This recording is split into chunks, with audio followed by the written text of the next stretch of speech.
Hi, good afternoon. We'll begin with a recap from this past weekend. Going on the road, playing an 11 a.m. game requires, for our team to think the right way. I thought they did a great job of thinking right about the trip itself. It's easy to think about how difficult and how early, and instead they thought about it as, a great opportunity to be the first game up. To go on the road and play 4 quarters with the competitive edge that they've been looking for in terms of playing for 4 quarters.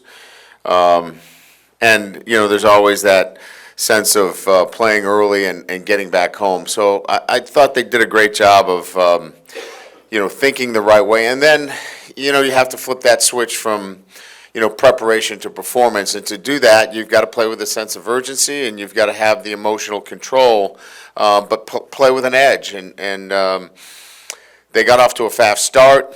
Played with great effort and enthusiasm. There was really an attention to the details out there, and finished strong. So that's what we're looking for from our football team. That's an identity that we want to create each and every week. And certainly one that we believe that we can be.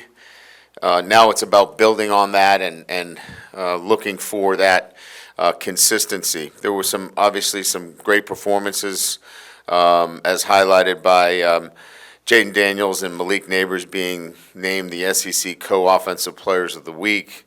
The play of the two of them, was certainly elite. Daniels, 425 yards of total offense. The numbers. But I think if you really look at it closely, some of the things that maybe don't get the attention was his presence in the pocket and how many times he got hit after delivering, a great throw. Sometimes we cut it off and see the ball in the air, but you don't see the play all the way through. And made some great throws under duress. Those are NFL throws. Some of the ones that he made, not backing down, staying in the pocket, knowing that he was going to get hit, and still delivering the ball with great accuracy. And Neighbors, obviously, his ability to handle any coverage variations. And look, the things that sometimes don't get talked about. He maintains space on the field. He carves out an opportunity to catch the ball. Many times we see defenders squeeze out offensive players. Malik is strong and physical as well, and he can hold his line and give the quarterback an opportunity. So hats off to both of those guys. Great work, and look to do the same. I don't know that there's any reason why they can't continue to play at that level. Obviously, defensively holding Mississippi State to 7 total yards on their first 3 possessions. I thought defensively coming together, allowing just under 100 yards rushing in the SEC in terms of anything that you do is a job well done. Third down, we were really efficient. We got off the field. And again, harassed the quarterback. Got the quarterback down, had sacks, did the things that you need to do in the SEC. You've got to play that kind of defense. So all in all, a great performance on the road, and now something that we need to certainly build on moving forward. Get a chance now to play another SEC opponent in Arkansas. I think we all know about this game. It is a hard-fought, physical game. Each and every year, I think the last 3 years have been decided by a total of something like 9 points, I think. It's a rivalry trophy, battle for the boot, annual trophy between the two schools that started back in the mid-'90s. So I know our guys understand who they're playing and the tough games that we've had with them, including last year. So they'll be prepared for that. Now it's about preparing the right way again this week, and then, playing with that competitive edge. So looking forward to that. They've got some really good players. Sam Pittman does a great job. Have a ton of respect for Sam, and he'll have his team ready to play. Bouncing back after last week's loss, he'll have his team ready to go, and we'll have to respond in kind. KJ Jefferson, the quarterback, 3-year starter. I think we all know about his size and strength. He can run the football. Raheem Sanders, A.J. Green, 2 outstanding backs, Armstrong. And the defense, although a new defensive coordinator, outstanding coordinator coming from UCF. He's had great success, great pedigree in the SEC, was with Kevin Steele at Auburn. So we know we've got our hands full. So certainly looking forward to being in Tiger Stadium this Saturday. We're going to take advantage of being there because we won't be back for a little bit. So we'll talk about that and make sure our guys relish the opportunity of playing at home. We had a couple of guys that did not play. I'll talk about them briefly. First of all, Omar Spates had that what we felt like was a lower body injury. I would list him now as probable. Ovia Gufu, the same thing, lower body injury. I'd list him as probable. Same thing with Mason Taylor. All of those will be probable. Greg Brooks is out. I don't have a lot that I can report on Greg. It is a family matter, so I am not going to speak on the family's behalf. If there's anything that I can get to you further after I speak with the family, we'll certainly give you information. But Greg is dealing with a medical emergency, and he will not be available. So with that, we'll open it up to questions. Coach, is it right up here, just to your left? Is it Greg's medical emergency? Or Yes. Okay. Greg has a medical emergency. Just the defense that you rolled out there, had one of the best showings of the year. Obviously, it had a lot of new faces. Was that the best 11 that you could put out there, or was it the best 11 at the time? Did you feel really good about it in retrospect? Yeah, we did. I mean, we had a lot of confidence that Braden Swinson would be able to go in there and play at a high level. He had during the year. Whit Weeks, we knew what we had. We had a young player, certainly a true freshman, but he can run all over the field. He's extremely athletic. I think you get a little concerned when you play a lot of true freshmen. Certainly in the back end of your defense. Ryan Yates came in and played really well. He was clean. He was disciplined in his alignments. He was assignment correct. But, you got 3 true freshmen on the field. On the road in the SEC, I don't think you're running around going, oh, this is great. But we have confidence in them that they could go out and play well. I think what it shows more than anything else, and Coach and I were talking about this, Coach House, is that we have more than 11, and we need to play them more. It's kind of like what we talked about the week before with Guillory and certainly Jefferson at the tackle position. They didn't play enough the week before, where they played much more, and you can see how that helps our rotation at the defensive line. I think you'll see now that we can play a lot more at the linebacker position and the safety position. With that, Coach, right over here, you mentioned Spates being probable for this week. How, in your experience, have you handled having a young guy like Weeks with Spates having so much experience and just handling kind of that role going forward with those guys and having, obviously, playable depth? Yeah, it's a good question. I think the guy that's really settled this for us in terms of, whoever he's been with has been Greg Penn. Greg's been outstanding. He's a settling factor out there for us. He gets guys lined up. He communicates very well. And that's a guy that we want to keep on the field. So, we'll be moving guys around to complement that. And I think the best rotation keeps Greg on the field, and then we'll move guys in and out with him. In the middle here, Coach, do you ever think about over the last year and a half where you would be without Jaden Daniels?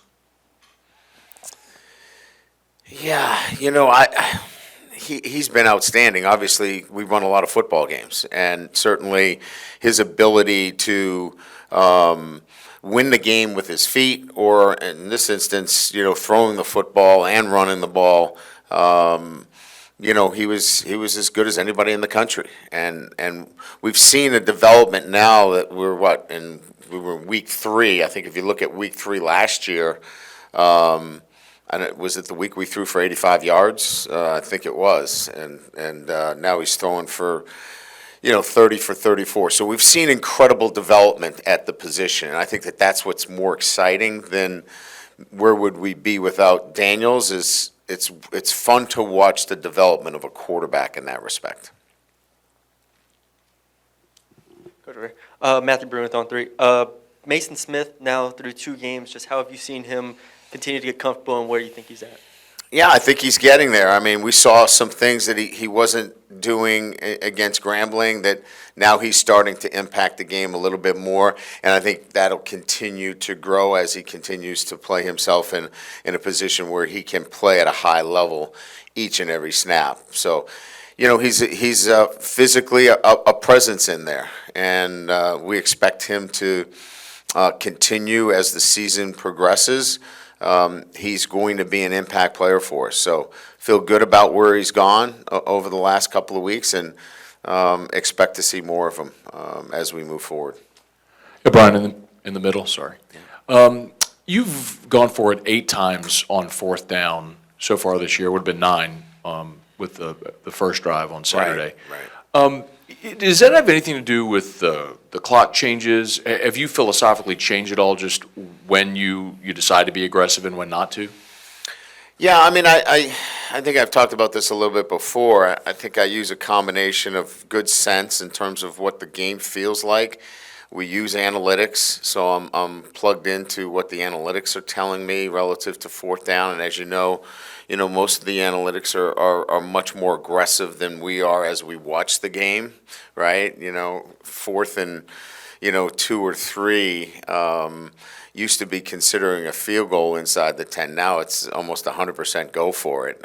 So I think it's a combination of getting a sense and feel for the game and how you feel like you might have control or not control of the game, plus the use of analytics. And then when you have a quarterback that is multidimensional, it really puts a defense in a bind. So I think we have those 3 factors working for us when we get to 4th down calls.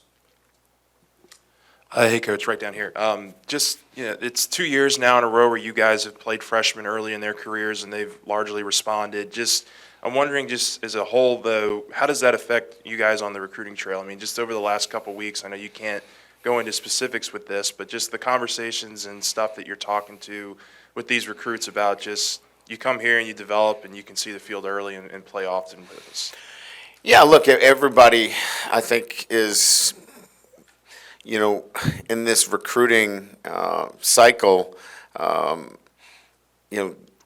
we're recruiting young men that believe and have confidence in themselves that they can play right away.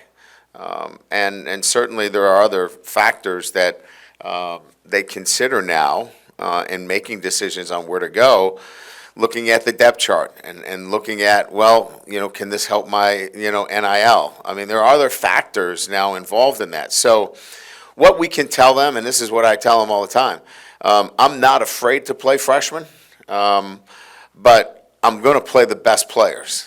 And if that is a freshman, I'm playing a freshman. If that's a graduate transfer, I'll play a graduate transfer. And I think our track record shows that the best players are going to play. And if you're a freshman and you can handle it mentally and physically, we'll put you on the field. Brian, speaking of freshmen, of all the great plays you guys had Saturday, the one that got the most attention in replay was Caleb Jackson running over the safety right in front of your bench. I was kind of curious what went through your mind when that play happened. And we see media fans, fans, we see a player who's making great individual plays. Do you see the same thing, or you see someone who's still developing and still has a lot to learn, or where are you with him and what he can contribute to the team? Yeah, I mean, the obvious answer is physicality, explosiveness, but a young man that is still learning how to play this game. Remember now, if you look back on his high school career, he was not a 4-year player even in high school. So, he's learning how to play the game every time he steps on the field. And he's terrific to coach. I mean, the great part about it is he doesn't have much baggage. He's learning a lot about the game as we go along. We're talking to him about some of the rules as it relates to kickoff. If the impetus of the ball goes into the end zone and it hits you, you don't have to take it out. These are foreign things to him. So, just teaching him the game and him learning the game is kind of where we're at with him. But it's easy to see the raw physical ability, but there's so much more to that, and that's if you, and I know you did, you watched the game closely, you saw what Diggs and Williams were able to do in third down protections against a very difficult scheme. Caleb's not ready for that. He will get ready for that, but he's just not there yet. Coach Savion Jones seemed to really impact the game early, pressure on the first drive, sack on the second drive. What are you seeing out of him? Just moving better. Here's a bigger guy that is starting to come into his size. He put on a lot of weight in the offseason. Good weight, but he's now having to play more football than he's ever played. He's starting to get a sense of how to train and put himself in a position to handle himself with this new role that he has. And I think he's only going to continue to get better. We saw that suddenness. We saw that reaction that we weren't getting earlier in the year. The game's starting to get easier for him again, and I just think he's going to continue to get better. Over here, yep, Brett Martell with AP. Do you have examples from throughout your coaching career of teams that maybe didn't do as well as expected right out of the gate, but turned out to be quite formidable, that have been instructive to you as you kind of try to figure out what are the remedies for not starting the way you want in a season? Yeah, I mean, I could probably, give you a number in 32 years of doing this. The specifics I'd have to take some time to think about. But I think that unless your team is ready-made, and I made it pretty clear with 14 transfers and the amount of freshmen that we were going to have to play, that's a red flag. I mean, if you're really looking at it carefully, that's going to require some tweaking. That's going to require for you to really understand that there's going to have to be some movement in terms of changing direction, with your team along the way. We were able to do that, I think, and I think we're finding the formula for this team. But I think that, most teams that I've had, there haven't been as many that are just add water and just go. They all require a little bit of, changing the formula as the season goes along to get the right mix. Competitive edge was a phrase that was used a lot after week one. This was the first game that I think I saw LSU push first instead of get pushed. How much of that was a point of emphasis, that toughness, I guess, out of your team and kind of taking it to the other team early? Yeah, I mean, I think clearly, we're looking for gentlemen off the field, but not gentlemen on the field. And I would say that, going back to what's the right mix, I want tough guys on the field that play the game the right way. I don't want to be, a team that's penalized and we hurt our team, but we want guys that have a toughness to them. And then off the field, we want gentlemen. We might have played like gentlemen both on the field and off the field, and that's not who we are. And I think we're trying to find that identity. I think we're getting closer to it. KJ Jefferson is a guy that's obviously been starting for years for Arkansas. Just your evaluation of him and if you've noticed anything different with his development this year. Well, I think it's like any other quarterback, right? I mean, when you get into the final year and where you feel like this is your year, you want to do well, and I think he's he certainly feels like this is his year to showcase himself. So, I thought maybe, if you look at the last quarters, he's trying to make plays, but he's got a lot of new players around him as well, So it's not all about him, I mean, he's got some young players that have to develop, or new players that have to develop around him. But he's still the big, physical, athletic quarterback that scares you. He's hard to bring down. He's got a live arm, and we're going to be prepared for him to play his best against us. Hey, Coach, over here. Just building off of that, you talked about playing against some mobile quarterbacks early in the season, and y'all played against Will Rogers, had a lot of success, maybe not as mobile as the other quarterbacks y'all played against, but what are some things that you can take away that can translate to the success y'all had on Saturday against Will Rogers, against another mobile quarterback? Well, I think fundamentally, a lot of the things that we talk about are, keeping the ball in, leverage the defense, keeping the ball inside the pocket, making quarterbacks earn it, instead of, giving up, easy, rush lanes, all those things that are the fundamentals of playing good defense. We weren't on point early on. We were much better on Saturday. When we leveraged the ball, when we held the point, when we did our job, we made it very difficult for Mississippi State. We're going to look to do the same. Coach, what are the pros and cons offensively on 3rd and short, 4th and short, running out of the shotgun as opposed to getting under center and then handing it to a guy? And what do you debate there? It's really about, where are the reps taken the most? Like, what do you do the most in your offensive structure? If you're a team that runs shotgun like we do 99% of the time, do you carve out, how much time do you carve out for a direct snap offense? Because you have to carve out time for that. And then you have to be able to put in that time within your practice structure to work on your direct snap. With direct snap, you have to think about direct snap quick game, play action pass, all the things that go along with that, 5-step, 7-step drop. So, we have all that. It's just, is it from what we do with a quarterback that can run option, is that best suit a Jaden Daniels? That might suit another quarterback that we have to run a little bit more direct snap. But with a guy like Jaden Daniels, it suits us better to be in the shotgun. Yeah, Brian, right here, 2 questions. First, Harold Jackson, did he seem like he was back in his comfort zone Saturday? And the second one is, what did Mississippi State do to take Will out of his, I guess, he usually plays pretty consistent, but he had a rough game on the offensive line.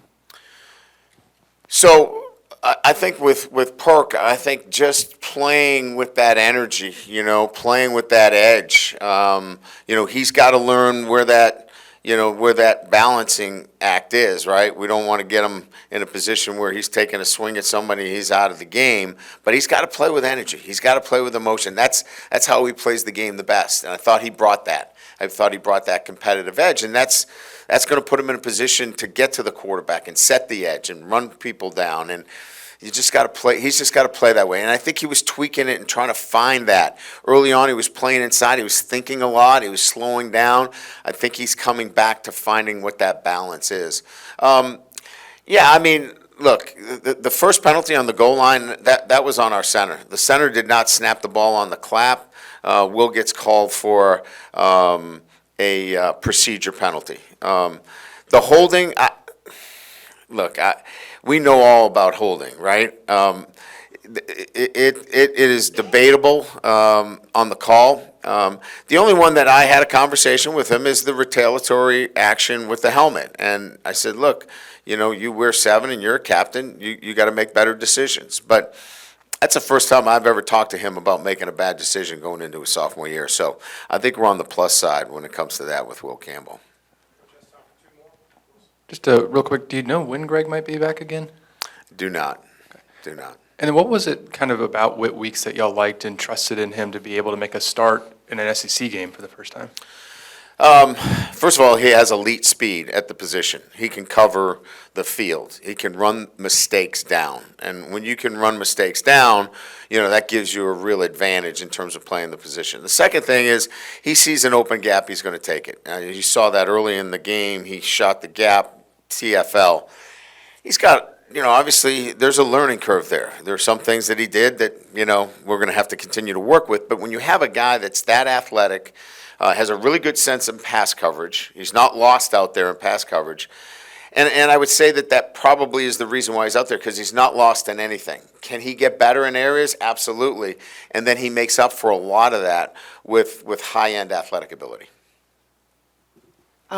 Mississippi State was in the back.